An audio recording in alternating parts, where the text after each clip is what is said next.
नमस्कार मित्रों, सीईसी गुरुकुल में आपका हार्दिक अभिनंदन। मैं डॉक्टर विनीता कुमारी, स्वामी श्रद्धानंद कॉलेज, आपके सम्मुख आज सुप्रसिद्ध कवि सूर्यकांत त्रिपाठी निराला और उनकी कविता स्नेह निर्झर बह गया है, इसकी समीक्षा करूंगी। इस पर आज हम बात करेंगे। कवि के ऊपर सीधा प्रभाव उसके व्यक्तित्व का होता है, उसके परिवेश, उसकी परिस्थितियों का होता है। क्योंकि जैसे कहा भी जाता है कि साहित्य समाज का प्रतिबिंब है, तो समाज में जो भी घटित हो रहा है वे साहित्य में प्रस्तुत होता है। तो कविता को समझने से पहले कवि के व्यक्तित्व और तत्कालीन परिवेश को समझना आवश्यक होता है, तभी हम कविता के भाव को, उसकी संवेदना को समझ पाते हैं। तो निराला की अगर हम बात करें तो निराला का जन्म जो हुआ है वे हुआ है 1896 में। बंगाल में जन्म हुआ, चाहे उसके पश्चात उनका पूरा जीवन इलाहाबाद में ही व्यतीत हुआ, पर उनका जन्मभूमि जो थी वो बंगाल में थी, मेदिनीपुर जिला में थी। और प्रारंभ से ही उनके जीवन में अनेक संघर्ष आए। जन्म के कुछ समय बाद ही उनकी माता की मृत्यु हो गई, थोड़े और बड़े हुए तो पिता की भी मृत्यु हो गई। विवाह हुआ, कम आयु में ही विवाह हो गया था, और पत्नी का सहयोग प्राप्त हुआ मनोहरा देवी का। वे शिक्षित भी थी, संगीतज्ञ भी थी, और उनके साहचर्य से निराला को थोड़ी सुख की अनुभूति भी हुई। परंतु वे भी एक पुत्र और एक पुत्री को जन्म देने के बाद, पुत्र तो तब 4 साल का ही था और पुत्री 1 साल की थी, और मनोहरा देवी भी संसार को छोड़कर चली जाती हैं। और निराला की आयु उस समय मात्र 22 वर्ष की थी, और उसके बाद आजीवन वे विधुर का जीवन व्यतीत करते हैं। बेटी तो ननिहाल में ही पलकर बड़ी हुई, और इनका अपना जीवन संघर्षों में व्यतीत हुआ। यद्यपि बहुमुखी प्रतिभा संपन्न कवि थे। भाषाओं की बात करें तो बंगला, हिंदी, संस्कृत, उर्दू, अंग्रेजी सभी भाषाओं पर अधिकार था। लिखना प्रारंभ तो बंगला से ही किया था, फिर मनोहरा देवी ने जब उन्हें प्रेरित किया तब वो हिंदी सीखी उन्होंने, और उसके पश्चात हिंदी में कविता करनी प्रारंभ की। और व्यक्तित्व की बात करें तो एक असाधारण व्यक्तित्व के व्यक्ति हैं। उनमें एक जिजीविषा है, विद्रोह का स्वर उनकी वाणी से उभर करके आता है। समझौतावादी वृत्ति के नहीं है कि वो स्थितियों परिस्थितियों के साथ समझौता करें, ऐसी उनकी वृत्ति नहीं रही। जहां कुछ अनुचित देखते थे, चाहे वे साहित्य के संदर्भ में था या सामाजिक रूढ़ियों के प्रति था, विसंगतियों के प्रति था, तो उसके प्रति विद्रोह का भाव रखते हैं। एक क्रांति की मशाल लिए हुए आगे बढ़ते हुए दिखाई देते हैं। क्रांति के अग्रदूत कहा जाता है इनको। परिवर्तन के कवि थे। समाज में जहां कहीं भी विसंगतियां देखते थे, रूढ़ परंपराएं देखते थे, उनके प्रति परिवर्तन की भावना लेकर के, और परिवर्तन करना है इसलिए नहीं, एक सकारात्मक दिशा में, एक सार्थक रूप में परिवर्तन की ओर अग्रसर होते हैं। और निराला का समय तो एक पूरी सदी का समय है। 20वीं सदी के वे असाधारण व्यक्तित्व संपन्न एक नायक के रूप में, एक महाकवि के रूप में प्रस्तुत होते हैं। विपुल साहित्य है उनके, और संवेदनशील है, बड़े भावुक प्रवृत्ति के थे। कवि होता ही संवेदनशील है, अगर उसमें संवेदना नहीं हो तो वो कविता कर ही नहीं सकता। पर इनका व्यक्तित्व जो है वो परस्पर विरोधी भाव है। एक और संवेदनशीलता है कि किसी दीनहीन को देख करके उसकी सहायता के लिए अग्रसर हो जाते हैं। भिक्षुक को देख के उनके मन में संवेदना का भाव जागृत हो जाता है। और दूसरी ओर, क्योंकि स्वतंत्रता आंदोलन चल रहा था, मुक्ति की कामना चल रही थी, तो ये प्रत्येक क्षेत्र में मुक्तिकामी बन करके आगे आते हैं। और जहां कहीं उनको लगता है कि ये बाधाएं बन रही हैं, तो वहां विद्रोह का स्वर उठाते हैं, क्रांति की बात करते हैं। बड़े फक्कड़ अक्खड़ मस्त किस्म के कवि थे। इनको तो ओढ़र दानी कहा जाता था, गोरखनाथ की तरह कि ओढ़र दानी है। अपने पास नहीं है, पर अगर अपने पास 25 रुपए भी है तो वे भी किसी दीन दुखी को दे देते थे, सहायता कर देते थे। रॉयल्टी का जो पैसा मिलता था दे देते थे। सर्दी में किसी को देखा ठंड में सिकुड़ते हुए, ठंड में कम कपाते हुए, तो जो स्वयं कोट पहना हुआ था वो भी उतार कर, कुर्ता जो पहना हुआ था वह भी उतार कर दे देते। और अपने लिए कई बार तो ऐसे फक्कड़ के पानी पी करके गुजारा करते थे। ऐसा संघर्षशील उनका जीवन रहा, पर अद्भुत प्रतिभा के से संपन्न थे। उनमें अद्भुत प्रतिभा थी। तभी तो वे कहते हैं अभी न होगा मेरा अंत, अभी अभी ही तो आया है मेरे वन में मृदुल वसंत, अभी न होगा मेरा अंत। तो अपने अंतिम समय तक उन्होंने हार नहीं मानी, चाहे उनके संगी साथी उनको छोड़कर चले गए। साहित्य जगत में अपनी युवा अवस्था में जब इतना नाम कमाया था, पर वह भी वृद्धावस्था तक पहुंचते पहुंचते लगता है कि उपेक्षा हो रही है, परंतु वे हार नहीं मानते हैं। तभी वो कहते हैं अभी ना होगा मेरा अंत। इसी तरह से अब हम अगर उनके रचनाओं की बात करें तो निराला ने बहुआयामी सर्जना की है। विविध क्षेत्रों में सर्जना करते हैं। कवि के रूप में कविता कर रहे हैं, कहानी लिख रहे हैं, उपन्यास कर रहे हैं, नाटक की रचना कर रहे हैं, एक से बढ़कर एक निबंधों की रचना कर रहे हैं, अनुवाद बहुत सुंदर किए, टिप्पणियां, आलोचना इतनी अच्छी लगी। तो बहुआयामी व्यक्तित्व है। अगर हम उनके कविता संग्रह की बात करें तो उन्होंने अनेक कविताओं संग्रह साहित्य जगत को प्रदान किए और उनकी साहित्य से ही हिंदी साहित्य जगत की समृद्धि प्राप्त हुई। उनके प्रसिद्ध काव्य संग्रह है अनामिका, परिमल, गीतिका, अणिमा, बेला, नए पत्ते, अर्चना, सांध्य काकली, आराधना, राम की शक्ति पूजा, तुलसीदास, कुकुरमुत्ता। ये उनके प्रसिद्ध कविता संग्रह हैं। कहानियों की रचना की, और कहानियां भी कैसी, बिल्कुल यथार्थ जीवन से जुड़ी हुई। चतुरी चमार की बात करते हैं, लिली की, सुकुल की बीबी, ये कहानियां यथार्थ से प्रभावित है। और इसी तरह से उपन्यास की बात करें तो उपन्यासों में उन्होंने अलका, अप्सरा, निरुपमा, प्रभावती, चोटी की पकड़, काले कारनामे, तो अनेक उपन्यासों की रचना कर रहे हैं।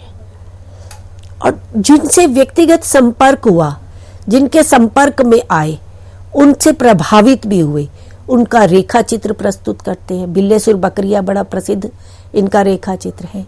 कुल्ली भाट, पंत और पल्लव, ये इस तरह से पल्लव पंत इनके समकालीन थे और उन्होंने पल्लव की भूमिका उस समय बड़ी प्रसिद्ध हुई, आज भी प्रासंगिक है। तो उसको लेकर के इन्होंने एक पंत को लेकर रेखा चित्र प्रस्तुत किया। नाटक की भी रचना की, शकुंतला, अनेक बंगला रचनाओं के, अंग्रेजी रचनाओं के हिंदी में अनुवाद प्रस्तुत किए। अब काव्य सर्जना में इनका वैविध्य दिखाई देता है। खाली अगर हम कहानी, उपन्यास आदि छोड़ दें, उन क्षेत्रों की बात नहीं कर रहे, आज हम उनके कवि रूप की ही चर्चा करेंगे। तो कविता के क्षेत्र में अगर हम उनके काव्य रूप विधाओं को देखें, काव्य सर्जना के विविध शेड्स को देखें, तो इन्होंने गीत, प्रगीत, दीर्घ प्रगीत, आख्यानक प्रगीत, गीति नाट्य, शोक गीति, उद्बोधन गीति, पत्र गीति, स्वच्छंद छंद आदि अनेक विभिन्न रूपों को, विभिन्न धरातलों में अपने भावों को अभिव्यक्ति प्रदान की है। प्रकृति परक गीतों की भी रचना की, श्रृंगार परक गीतों की रचना भी करते हैं, आख्यानक प्रगीतों की भी रचना की है। लंबी कविताओं में हम देखते हैं राम की शक्ति पूजा, तुलसीदास, कुकुरमुत्ता जैसी, शिवाजी के प्रति पत्र, तो ये लंबी कविताओं के रूप में भी एक अलग अपनी पहचान बनाते हैं, महाकाव्य का एक विकल्प प्रस्तुत करते हैं। शोक गीति में हम देखते हैं कि अपने ही जीवन के जो शोक था, बिना किसी आवरण के, बिना किसी लाग लपेट के प्रस्तुत करते हैं सरोज स्मृति को, अपनी बेटी की असामयिक मृत्यु पर। उसके प्रति जो मन में एक शोक का भाव जागृत होता है और अपने मन में ग्लानि का भाव भी होता है, और उनको लगता है कि दुख ही जीवन की व्यथा रही, कि पूरा जीवन दुख में ही व्यतीत हो गया, और अपनी बेटी के साथ जो मुझे उसके प्रति भाव या वात्सल्य रखना चाहिए था, जो मेरा दायित्व था, मैं उसे भी पूरा नहीं कर सका। स्वतंत्रता संग्राम चल रहा था, गांधी जी का असहयोग आंदोलन चल रहा था, पूरा देश आजादी के लिए प्रयासरत रहा था। तो उद्बोधन गीतों की रचना करते हैं, जागो जीवन के प्रभात कहते हैं, और बादल राग की रचना करते हैं। स्वच्छंद मुक्त छंदों की प्रत्येक क्षेत्र में मुक्ति की काम, एक मुक्तिकामी कवि के रूप में आते हैं। इनकी रचनाओं का संग्रह निराला रचनावली 8 भागों में संकलित हुआ, और डॉक्टर रामविलास शर्मा इनने निराला की साहित्य साधना 3 भागों में रचना करके पूरा निराला के व्यक्तित्व को, उनकी रचनाओं के विषय में, उनके बारे में आलोचनागत प्रसंग प्रस्तुत किए हैं। तो वहां वे निराला को अपराजय योद्धा के रूप में चित्रित करते हैं, कि एक अपराजय योद्धा रहे, कि कैसे भी जीवन में संघर्ष आए परंतु कभी हार नहीं मानी, गरल पी करके भी, विष का पान करके भी समाज को प्रेरणा दी, एक उत्साह दिया। तो इस तरह से निराला का असाधारण व्यक्तित्व रहा। इनकी कविता के विषय की अगर हम बात करें तो इन्होंने छायावाद से रचना करनी प्रारंभ की। 1918 से 1938 तक छायावाद का पीरियड था। उसके बाद प्रगतिवाद आया, प्रयोगवाद आया, नई कविता प्रारंभ हो गई। तो इन सब प्रवृत्तियों के बीच, इन सब प्रवृत्तियों को हम निराला की रचनाओं में देखते हैं। निराला एक प्रयोगशील कवि रहे हैं, जहां एक और उनमें छायावादी कविता की प्रवृत्तियां, प्रेम, स्वच्छंदता, आत्माभिव्यक्ति, कल्पनाशीलता, रहस्यवादिता, अध्यात्म की चर्चा करते हैं पूरा रहस्यवादी रूप में, वायव्यता, अतीन्द्रियता की बात करते हैं, और राष्ट्र चेतना उभर कर आती है। वहीं इसके साथ साथ प्रगतिवाद और प्रयोगवाद का प्रभाव पड़ता है, तो मानवतावाद के पोषक के रूप में हमारे सामने आते हैं। तब इनकी भिक्षुक कविता आती है, वह तोड़ती पत्थर कविता उस टाइम प्रस्तुत करते हैं, और एक और लोकगीत से भी प्रभावित है, लोक शैली से भी प्रभावित है।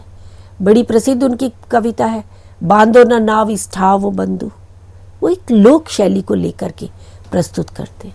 तो इस तरह से एक प्रयोगशील कवि के रूप में काव्य विविधता को लेकर, काव्य सर्जना के क्षेत्र में नए नए प्रयोग करते हुए वे हमारे सम्मुख प्रस्तुत होते हैं।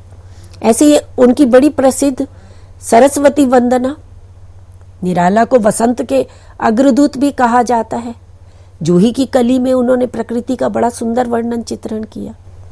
सखी वसंत आया करके वसंत का वर्णन करते हैं, और वसंत के अग्रदूत के रूप में जब निराला की बात आती है तो वे एक नवीनता की बात करते हैं। हर क्षेत्र में, भाषा के क्षेत्र में, प्रयोग के क्षेत्र में, शिल्प के क्षेत्र में, छंदों की मुक्ति को लेकर के विविध क्षेत्र में नवीनता की बात करते हैं।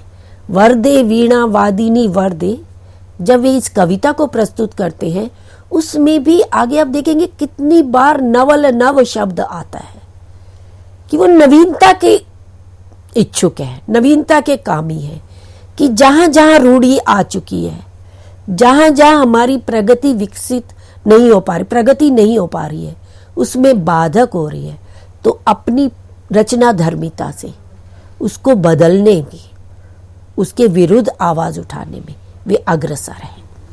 तो इस तरह से 20वीं सदी के एक विख्यात प्रसिद्ध सशक्त हस्ताक्षर के रूप में निराला हमारे सामने आते हैं। अब हम बात करें उनकी कविता स्नेह निर्झर बह गया है। ये कविता आपके पाठ्यक्रम में निर्धारित है और अणिमा कविता संग्रह से ये कविता ली गई है। 1942 में इस कविता संग्रह का प्रकाशन हुआ था। एक और जो निराला का एक विद्रोह का भाव था, एक क्रांति दूत बनकर के आ रहे थे, वहां आप इस कविता को पढ़े तो इस कविता में ऊपर से देखने में लगता है कि ये अवसाद की कविता है, उनके जीवन के निराश क्षणों की कविता है, पर इस कविता में एक बहुत गहराई है, एक गहरापन छुपा हुआ है जो कवि के मनस्थिति को, उनके भीतर चल रहे अंतर्द्वंद्व को द्योतित करता है, उसको प्रस्तुत कर रहा है। कवि के अंतर मन में जो एक उद्वेलन हो रहा है, समाज की विसंगतियों को देखकर, अपने जीवन के संघर्षों को देखकर, अपने आसपास के बंधु बांधवों को, परिचितों की उपेक्षा को देखकर जो एक कवि के मन में एक आंदोलन सा उठ रहा है, एक कवि के मन में द्वंद्व की स्थिति उत्पन्न हो रही है, वह इस कविता में प्रस्तुत हुई है। कविता को हम पढ़ते हैं मित्रों। स्नेह निर्झर बह गया है, रेत ज्यों तन रह गया है, आम की यह डाल जो सूखी दिखी कह रही है, अब यहां पिक या शिखी नहीं आते, पंक्ति में वह हूं लिखी नहीं जिसका अर्थ जीवन दह गया है, स्नेह निर्झर बह गया है। इसको अगर हम समझे, पहली ही पंक्ति में स्नेह निर्झर शब्द आया है कि स्नेह रूपी निर्झर झरना, प्रेम रूपी झरना जो है वे बह गया है, वे समाप्त हो गया है, प्रवाहित हो गया है। स्नेह से अभिप्राय है प्रेम और निर्झर झरना, ये प्रतीकात्मक प्रयोग है। स्नेह को, निर्झर को प्रतीक रूप में कवि प्रस्तुत करते हैं। स्नेह वह प्रेम जो सबके प्रति समान रूप से निकलता है, कैसे झरने की भांति। जैसे झरना निरंतर अबाध गति से बहता है, निश्चल भाव से, जिसमें कोई छल कपट नहीं है, कोई द्वेष नहीं है कि इसके लिए बहूंगा उसके लिए नहीं, तो ऐसे ही कवि के मन में जो स्नेह का, प्रेम का भाव था, वो कविता रूपी झरने में निरंतर निश्चल भाव से बहता रहा है। तो कवि के मन में जो एक स्नेह का झरना था, अब वो बह गया है। अब जब स्नेह जीवन से निकल जाता है, जीवन का सार ही प्रेम तत्व है, और जब ये प्रेम ही जीवन से निकल जाए तो जीवन में क्या रह जाता है? नीरसता, शुष्कता, रेत ज्योतन। तो ये नीरसता और शुष्कता जो है, उसके लिए रेत का कहा। रेत जैसा ये शरीर रह गया है कि जैसे शरीर में अब जीवन में कोई वो नहीं रह गई है, सरसता नहीं रह गई है, स्नेह नहीं रह गया है, जीवन शुष्क हो गया है।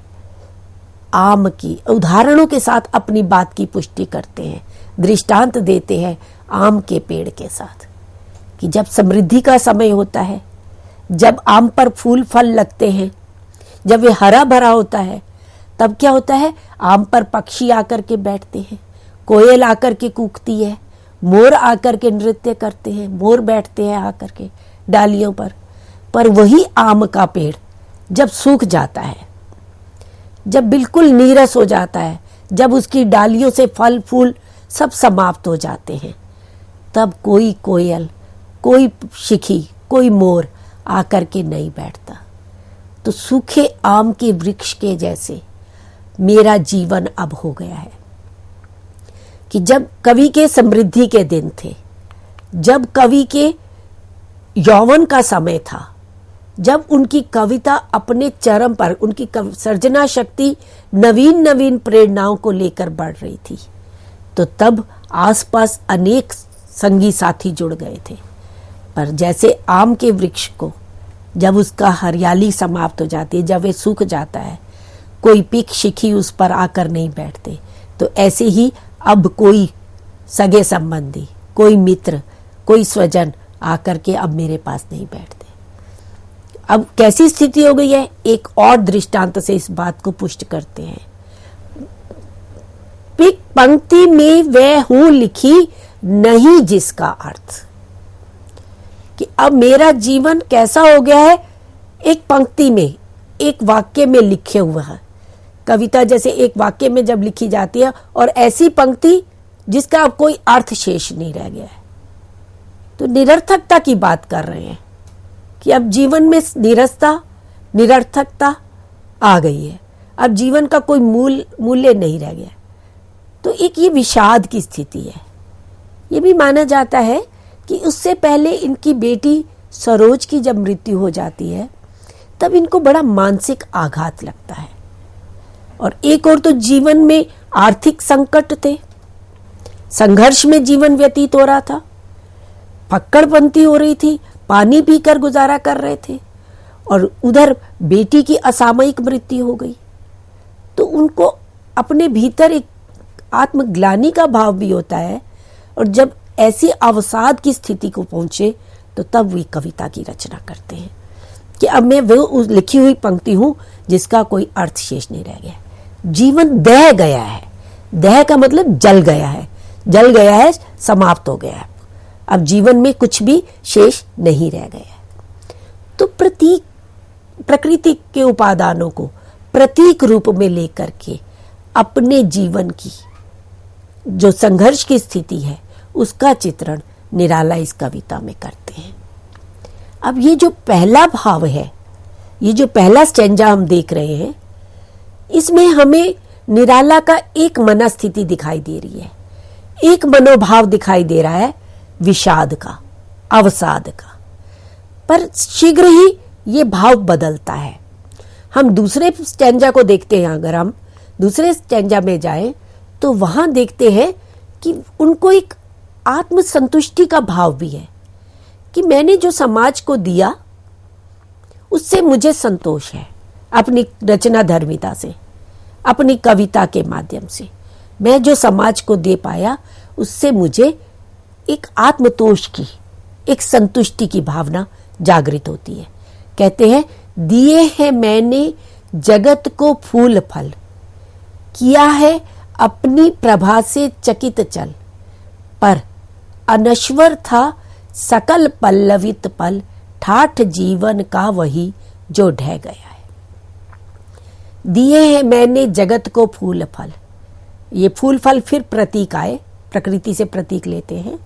यहाँ फूल फल प्रतीक है उनकी रचना धर्मिता के, उनके साहित्य के, कविताओं के रूप में, कहानियों के रूप में, रेखा चित्रों के रूप में उन्होंने संसार को बहुत कुछ दिया है। तो दिए हैं मैंने जगत को फूल फल, किया है अपनी प्रभा से चकित चल। कवि की प्रभा अद्भुत थी, अद्भुत प्रतिभा थी। व्यक्तित्व भी उनका, अगर हम बाहरी व्यक्तित्व भी देखें तो बाहरी व्यक्तित्व से भी डील डॉल भी उनका ऊंचा लंबा था, चेहरे पर चमक थी, व्यक्तित्व इतना शक्तिशाली था, और उनकी कविताओं में जो उनकी प्रतिभा उभर के आ रही थी, वह प्रतिभा भी ऐसी अद्भुत विलक्षण थी कि उसको पढ़ करके समाज चकित हो जाता था, हैरान, आश्चर्यचकित रह जाता था। तो किया है अपनी प्रभा से चकित। तो अपनी प्रभा, निराला स्वयं जानते थे कि उनमें कितनी प्रतिभा है, और वे अपनी कविता के रूप में, अपनी कहानियों, उपन्यासों के रूप में समाज को फल फूल दे रहे हैं। तो उस समाज उससे आश्चर्यचकित होता है, और उनको पढ़ करके हलचल मच जाती थी, हलचल हो जाती थी। अनश्वर था सकल पल्लवित पल।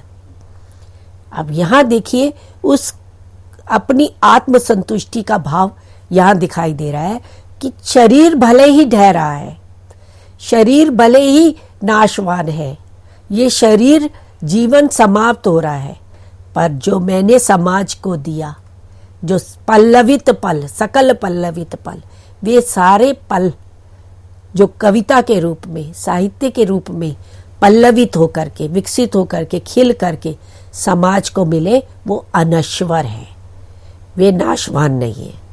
कि तो उनकी रचना तो अमर हो गई है। देखिए, निराला की मृत्यु 1961 में हो गई, आज भी हम उनको कितनी श्रद्धा से याद करते हैं। उनके साहित्य से आज भी हम आश्चर्यचकित प्रभावित होते हैं, एक सदी के नायक के रूप में उनको जानते हैं। तो रचनाएं कैसी थी? अनश्वर है, ठाठ जीवन का वही जो ढह गया है। परंतु अब जो जीवन है वो कौन सी स्थिति पर पहुंच गया है? वृद्धावस्था की ओर। तो जीवन अब समाप्त प्राय होने जा रहा है, तो ये ढह गया है। पर मैंने जो समाज को दिया है, समाज को जो मैंने रचनाएं दी हैं, जो फल फूल दिए हैं, वे अनश्वर थी और उससे समाज को प्रेरणा प्राप्त हुई है।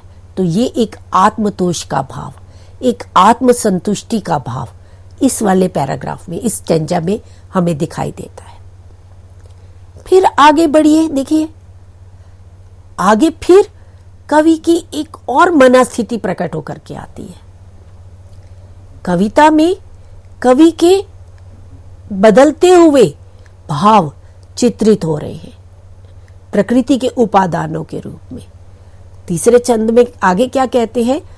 अब नहीं आती पुलिन पर प्रियतमा, श्याम तृण पर बैठने को निरुपमा, बह रही है हृदय पर केवल अमा, मैं अलक्षित हूं यही कवि कह गया है। स्नेह निर्झर बह गए। अब देखने में लग रहा है कि ये प्रेम प्रसंग की बात कर रहे हैं, अपनी प्रियतमा की बात कर रहे हैं। वास्तव में इसमें गहराई है, प्रतीक है कि अब नहीं आती पुलिन पर प्रियतमा। पुलिन होता है किनारा। पुलिन का एक और अर्थ होता है कि जब नदी में बाढ़ आ जाती है और उसके बाद वो पानी वापस चला जाता है, तो वो जो रेत में दरारें सी पड़ जाती हैं, बीच में कहीं गीला कहीं सूखा, उसको भी जब शुष्कता सी आ जाती है वो उसको भी पुलिन कहा जाता है। और यहाँ जो प्रियतम शब्द, प्रियतमा शब्द है, ये प्रतीक है, प्रतीकात्मकता है। यहाँ प्रियतमा प्रतीक है हृदय में उठने वाली भावनाओं की, उनकी प्रेरणा की, कि अब नहीं आती पुलिन पर प्रतिमा। पुलिन हृदय की का प्रतीक है कि इस हृदय रूपी पुलिन पर अब कोई नई भावना, नई प्रेरणा जाग नहीं आती। कि कविता रचने के लिए भाव जब भाषा के रूप में अभिव्यक्त होते हैं, तो उससे पहले विचार जगत में भावनाएं जागती हैं और वही भावनाएं भाषा रूप में अभिव्यक्त होती हैं।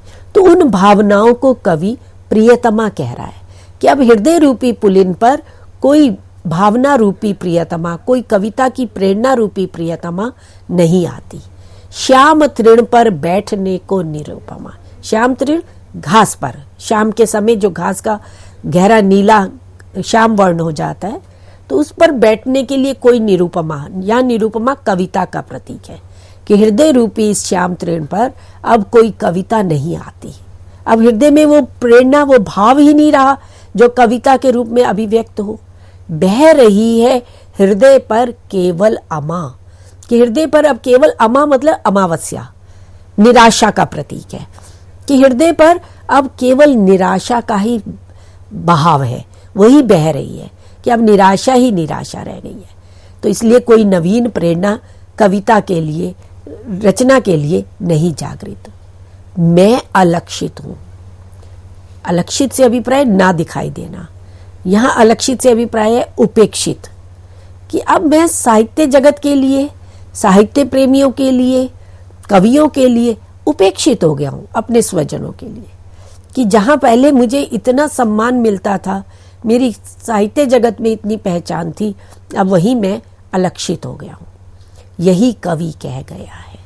अब कवि अपने जीवन की इस वास्तविकता को प्रकट कर रहा है, तो स्नेह निर्झर बह गया है। इस कविता के काव्य सौंदर्य की बात करें तो कवि ने भाषागत नवीन प्रयोगों और विभिन्न अर्थ छवियों का प्रयोग किया है। जैसे मैंने बताया, जैसे जैसे छंद बदल रहा है, कवि की मनस्थिति उस रूप में बदलती चली जा रही है। कवि के मानसिक अंतर्द्वंद्व की अभिव्यक्ति हुई है। सृजनशीलता की अनश्वरता के बारे में कहा। प्राकृतिक उपादान, निर्झर, रेत, आम का वृक्ष, पुलिन, घास, इन सबको प्रतीकात्मक रूप में चित्रित किया है। और लाक्षणिक और ध्वन्यात्मक शैली है। कविता में एक आंतरिक लय, एक अन्विति दिखाई देती है और मुक्त छंद की कविता है। तो इस तरह से मित्रों, आज हमने निराला जी के व्यक्तित्व को जाना, उनकी रचना धर्मिता की बात की और उनकी एक प्रसिद्ध कविता स्नेह निर्झर बह गया की समीक्षा की। धन्यवाद।